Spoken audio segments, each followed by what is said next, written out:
Joining us now to break it all down is psychotherapist Dr. Robi. Ludwig, Dr. Robi, always good to have you with us. So let's start with this new study out of the UK. Finds that children with serious mental health issues are significantly more likely to struggle with work later in life.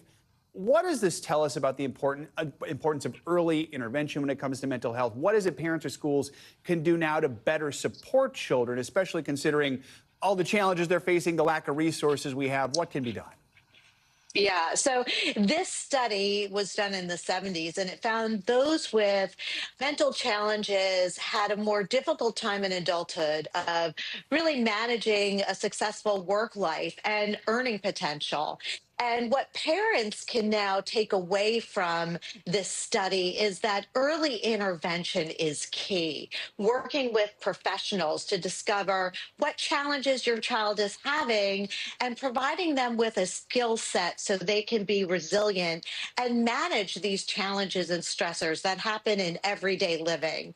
And what we found was it decrease the chances of those with struggles, of being mentally disabled and not being able to manage a successful life in general. So, really, if you address things early on, it decreases the chances of escalation.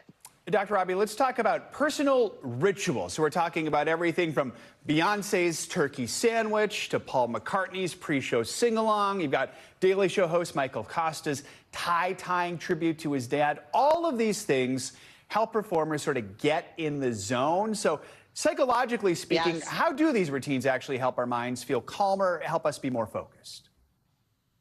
These psychological routines for performances are actually psychological tools that help us to focus and really to think about our goals, to experiment with our timing, to keep things realistic and build flexibility into our routine. It also is a great source of comfort whenever we engage in routines that help us to focus and think what we're about to accomplish. It really does help soothe our nerves and help us to perform in an increased, successful way. Do you have a ritual, Dr. Robi? Oh gosh, I think coffee is my ritual. That's a good one. Yes, morning, noon, and night. Coffee does the trick. Round the clock coffee. All right, I love that. All right. That's right. All right, let's talk about it. We just keep seeing more and more research about outdoor activities and that they offer a Yeah. form of therapy. It doesn't only help us manage stress, it helps us bounce back from difficult situations. Talk about why the outdoors has such a powerful effect on us, and what are some of the easy ways for us to get those benefits?